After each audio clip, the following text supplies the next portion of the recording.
Kami dari kelompok 4 akan mempresentasikan materi tentang sejarah Kerajaan Singosari dan Kerajaan Majapahit. Yang pertama, saya Siti Amalia Putri, absen 16.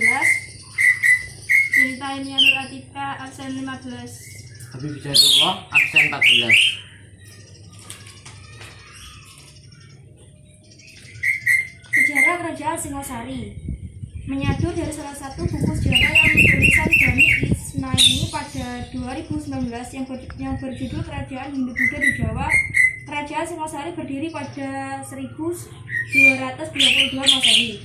Raja Kerajaan Singosari yang pertama bernama Ken Arok. Dia memiliki gelar Sri Rajasa Batara Amurwabhumi. Sebelum menjabat sebagai seorang raja, dulunya Ken Arok adalah seorang pengawal unggul Ametung yang kala itu menjabat sebagai seorang akuwu di Tumapel. Singkat cerita, karena haus akan kekuasaan, Ken Arok membunuh Tunggul Ametung dan menikahi istri cantiknya yang bernama Ken Dedes. Perjalanan Ken Arok dalam memenuhi ambisinya untuk menjadi raja dimulai dengan cara menjalin kerjasama dengan para Brahmana. Hal itu ditempuh Ken Arok untuk dapat menaklukkan kerajaan Kediri yang dipimpin oleh Raja Kertajaya. Singkat cerita, Ken Arok dan para sekutunya berhasil membuat Raja Kertajaya menyerahkan kekuasaannya. Lalu, pada masa kepemimpinan Ken Arok, dia memutuskan untuk memindahkan pusat kerajaan di Singosari. Sampai saat ini kerajaan Tumapel dikenal dengan Kerajaan Singosari.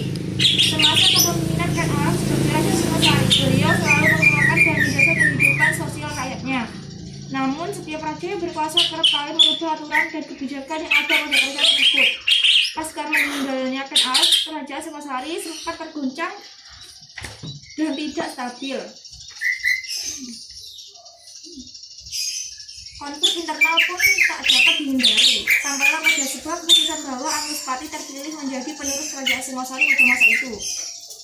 Namun yang terjadi justru berbeda dengan semasa kepemimpinan Ken Arok.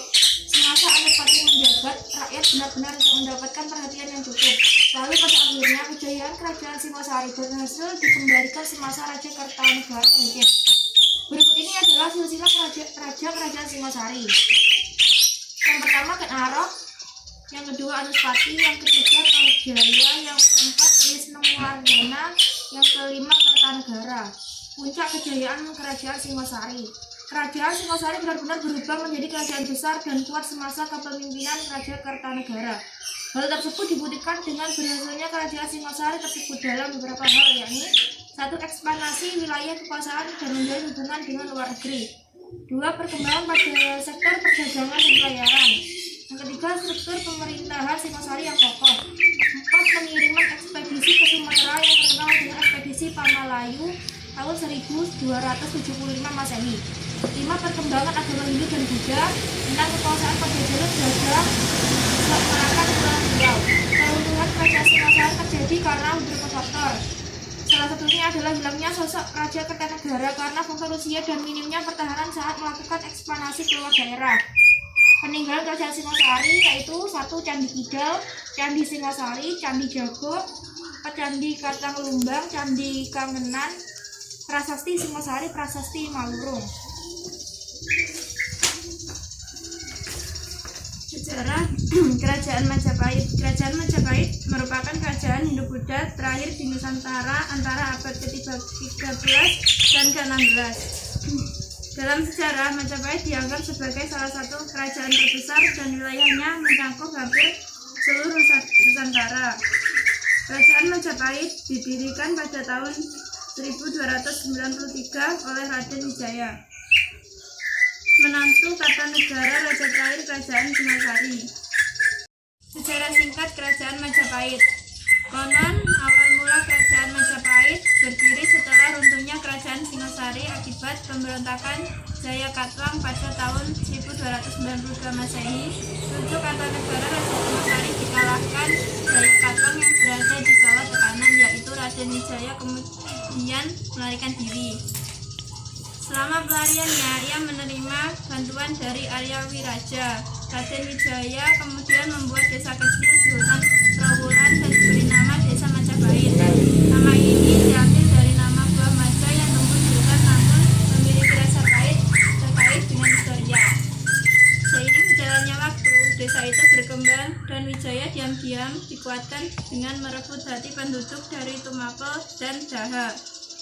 Niat balas dendam Raden Wijaya terbantu lebih cepat ketika pasukan Kubilai Khan tiba pada tahun 1293. Setelah mengalahkan Jayakatwang, Raden Wijaya menyerang pasukan Kubilai Khan karena tidak mau tunduk pada kekuasaan Kaisar Mongol. Penobatannya sebagai raja pada tanggal 15 bulan Kartika tahun 1215 atau pada tanggal 10 November 1293 merupakan cikal bakal lahirnya Kerajaan Majapahit.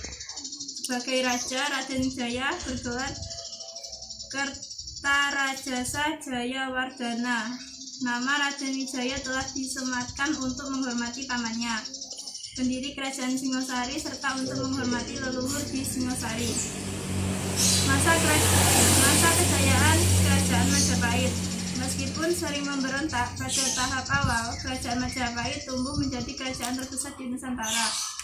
Masa kejayaan kerajaan datang ketika dipimpin oleh Hayam Wuruk 1350 sampai 1389 Masehi. Kejayaan Majapahit tak luput dari peran Gajah Mada, sang Mahapatih yang berhasil menumpas segala pemberontakan dan bersumpah untuk menyatukan Nusantara. Selama 39 tahun berkuasa, Hayam Wuruk dan Gajah Mada telah berhasil membuat Panji Majapahit terlihat di seluruh Nusantara, bahkan semenanjung Malaka. Sumpah Palapa yang dikeluarkan oleh Gajah Mada dilaksanakan dengan wilayah Majapahit meliputi Sumatera, Semenanjung Malaysia, Kalimantan, Sulawesi, Kepulauan Nusa Tenggara, Maluku, Papua, serta Tumasik dan sebagian Kepulauan Filipina.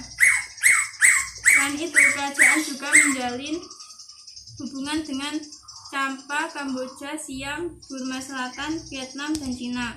Majapahit juga memiliki armada laut yang tangguh di bawah pemimpin Empu Nala.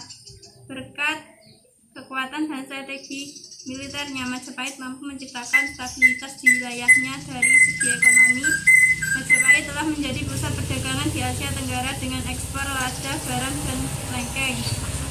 Raja-raja kerajaan Majapahit: Raden Wijaya, Wijaya Negara, Tribuana Tunggadewi, Hayam Wuruk.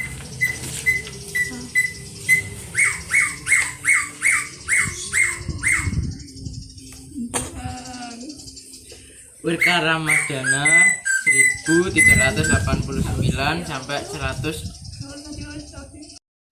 Pusat Kerajaan Majapahit. Sebagai kerajaan besar saat ini, Majapahit tercatat telah 3 kali pindah pusat pemerintahan. 3 pusat pemerintahan tetap berada di wilayah Jawa Timur. Mojokerto, pusat pemerintahan ibu kota kerajaan Majapahit yang pertama terletak di Mojokerto.